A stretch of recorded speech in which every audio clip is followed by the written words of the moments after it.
Dear students, आज हम chapter number 9 का सेकंड टॉपिक डिस्कस करने लगे हैं। ये हमारे पास टॉपिक है creating a business plan through digital tools. यानी कि हमने एक बिजनेस प्लान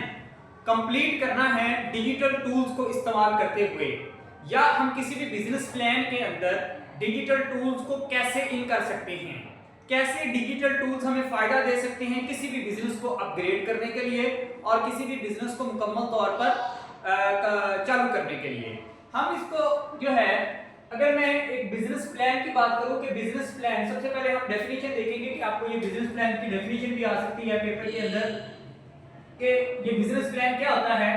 इससे प्रीवियस वीडियो के अंदर मैंने ये डिस्कस किया था। बिजनेस प्लान क्या होता है? दिस इज एन डॉक्यूमेंट, ठीक है जी, ये एक डॉक्यूमेंट होता है। Business plan is a document, यानी कि कैसा डॉक्यूमेंट होता है जिसके अंदर बिजनेस करने के कहां से हमने स्टार्ट करना है, कैसे स्टार्ट करना है, कब स्टार्ट करना है, और फाइनेंशियल सेटिंग क्या होगी, गोल्स क्या होंगे, अचीवमेंट्स क्या होंगी, टारगेट्स क्या होंगे,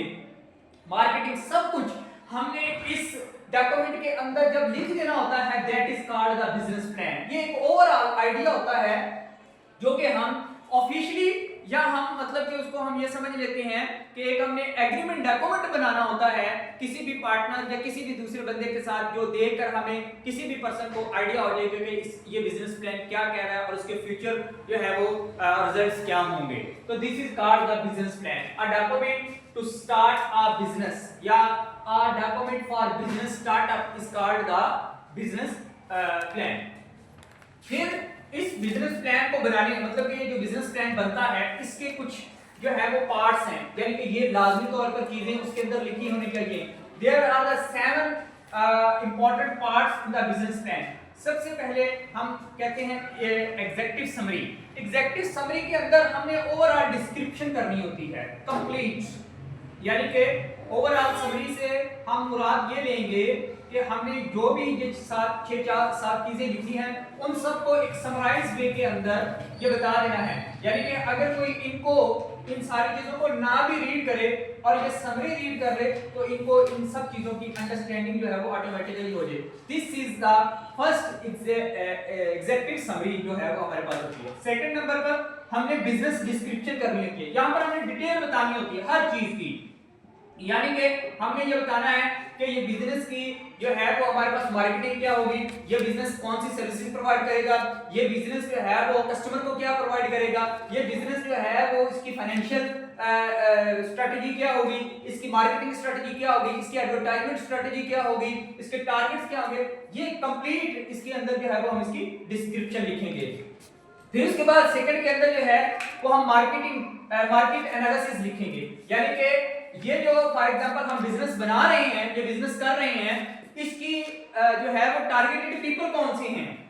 ठीक है, मार्केट, क्या जो हम बिजनेस कर रहे हैं वो फेवरेबल है फॉर दैट कम्युनिटी और नॉट, मतलब कि किन लोगों को हम एडवर्टाइजमेंट के लिए टारगेट करेंगे, किन लोगों के लिए ये बिजनेस जो है वो टारगेट होगा। फॉर एग्जांपल अगर हमने एक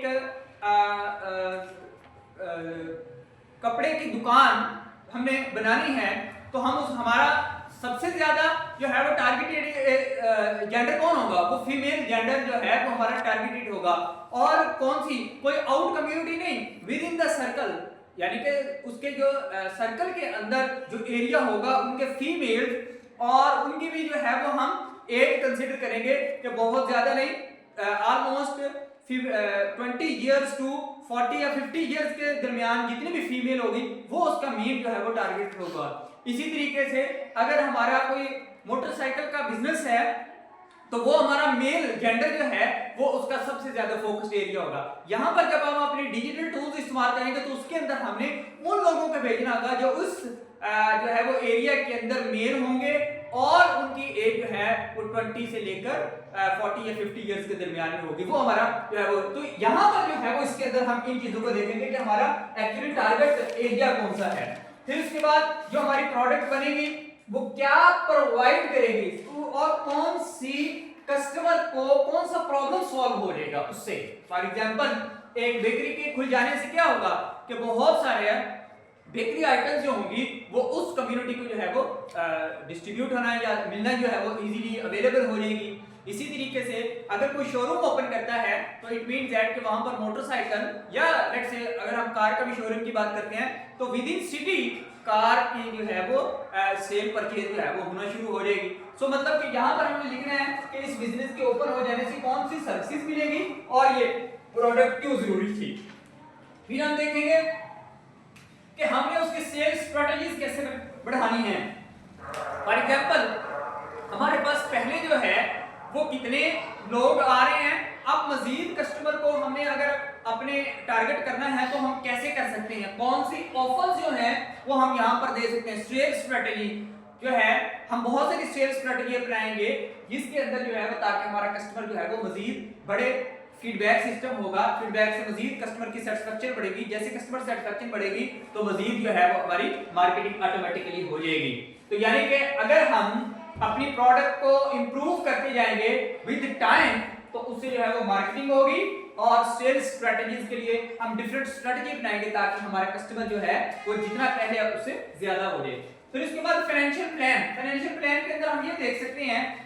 कि भाई कि हमने कब कितने से बिजनेस स्टार्ट किया, हमारे पास जो है वो जब हमारे पास सेल नहीं होगी तो हमने उसको मैनेज कैसे करना है, फ्यूचर के लिए हमने क्या रखा है, अगर बिजनेस थोड़ा सा डाउन भी हो जाता है तो हमारे पास कुछ बैकअप मौजूद है या नहीं है। तो फाइनेंशियल प्लान के अंदर हमने अपनी सारी फाइनेंशियल जो डिस्कशन होगी उसको जो है वो राइट अप करना होता है इस बिजनेस प्लान के अंदर। और एंड के ऊपर जो है वो हम डिजिटल टूल्स इस्तेमाल करेंगे अपने बिजनेस प्लान को सारा। फॉर एग्जांपल हम MS वर्ड इस्तेमाल करते हैं, MS एक्सेल इस्तेमाल करते हैं या और भी जो है वो ऑफिस के अंदर डिफरेंट टूल्स होते हैं हमारे पास जो डॉक्यूमेंट को रेडी करने के लिए, PPT के होता है या कुछ और भी हमारे पास होंगे जो है ग्रुप है, इन्फोपाथ, इस तरह की चीजें जो है वो सारी के सारी हमारे बिजनेस प्लान को डिजाइन करने के लिए इस्तेमाल होती है। तो इनको इस्तेमाल करते हुए हम अपना ये सारा जो है वो डॉक्यूमेंट क्रिएट करेंगे।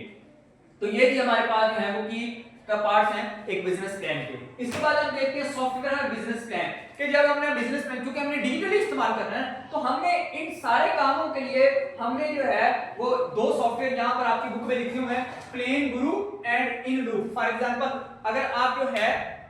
वो एक अपना ऑन द सेम वे अगर मैं MS वर्ड की बात करूं जिस तरीके से हमें बने बने टेम्पलेट मिल जाते हैं वर्ड के अंदर, हम फॉर एग्जांपल हमने कोई CV बनानी है तो हमें एक टेम्पलेट मिल जाता है, एक्सेल के अंदर हमने कोई रिजल्ट कार्ड बनाना है तो हमें उसका एक टेम्पलेट मिल जाता है, इसी तरीके से हमने कोई सैलरी शीट बनानी है तो एक्सेल के अंदर उसके टेम्पलेट्स मिल जाते हैं। इसी तरीके से ये जो सॉफ्टवेयर्स हैं और भी इसी तरह के बहुत सारे सॉफ्टवेयर्स हैं जो कि बिजनेस प्लान को, ये जो बिजनेस डॉक्यूमेंट है, बिजनेस डॉक्यूमेंट बनाने के लिए ये वाले सॉफ्टवेयर इनके अंदर टेम्पलेट मौजूद होते हैं। फॉर एग्जांपल कोई भी आपने बिजनेस करना हो तो उसके टेम्पलेट यहाँ पर मौजूद होंगे, आप उसके अंदर जो है वो अपनी रिक्वायरमेंट्स जो है या अपनी जो है वो इनपुट देते हैं और वो अकॉर्डिंग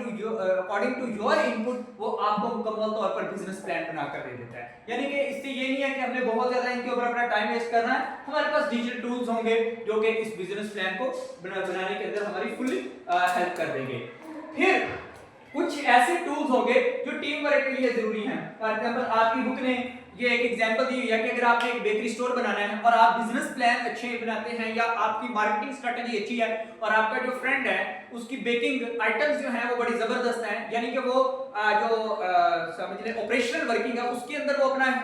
काम करना चाह रहा है और आप जो है वो बैकएंड उसको देना चाह रहे हैं जो मार्केटिंग और डॉक्यूमेंट्री या रिसेप्शन वगैरह इन चीजों को डील करना चाह रहे हैं। सो अब आपने दोनों ने अलग अलग जगहों पर बैठकर काम करना होता है। So how can you make collaborate with your friend. तो ये जो दो हमारे पास टूल्स हैं गूगल ड्राइव, ड्रॉपबॉक्स, ये तो बड़े कॉमन से हैं। अगर मैं सॉफ्टवेयर हाउस की बात करूं कि सॉफ्टवेयर हाउस के अंदर जो बंदे बैठते हैं या घर के अंदर जो मतलब कि अपना सॉफ्टवेयर का काम करते हैं तो वो जिस तरीके से जीरा को इस्तेमाल करते हैं, जीरा, उसके बाद ट्विला को इस्तेमाल करते हैं, ट्रेलो इसको इस्तेमाल करते हैं, तो ये सॉफ्टवेयर क्या करते हैं, ये कोलैबोरेटिव वर्क करते हैं। या हमारे पास गिटहब है, गिटहब के ऊपर हम अपना जो है वो कोड जो है वो करते हैं, या ये हमारे पास होता है डेवऑप्स के लिए गिटहब इस्तेमाल होती है कि हमने जितने भी अपनी जो है वो कमिट्स करने होते हैं वो हमारा सारा गिटहब के ऊपर हो जाता है। तो जीरा is the tool is the main software जो कि सॉफ्टवेयर हाउस के अंदर इस्तेमाल होते हैं ताकि सारी टीम जो है वो अपनी कोलैबोरेटिव वर्क करे। इसी तरीके से हम अगर लेमैन की सूरत में बात करें जो बिल्कुल मतलब के लोग बिल्कुल अभी कंप्यूटर से अभी उनका इंट्रोडक्शन हुआ है, तो Dropbox is a very important software जहां पर जो है वो हम एक दूसरे के साथ अपना वर्क दे सकते हैं, बड़ी बड़ी फाइल जो है वो ड्रॉप बॉक्स कर सकते हैं, गूगल ड्राइव के ऊपर हम अपनी फाइल शेयर कर सकते हैं। मैंने अपनी अपडेशंस की, मैंने गूगल ड्राइव के ऊपर रख दी, दूसरे मेरे फ्रेंड ने अपनी चीजें बनाई, उसने शेयर कर दी, एज कम्पेयर टू कि हम सबको जो है वो सेंड करते फिरे। हम एक जगह पर जो है वो कॉमन हमारी रिपोजिटरी होगी जहां हम अपनी सारी चीजें जो है वो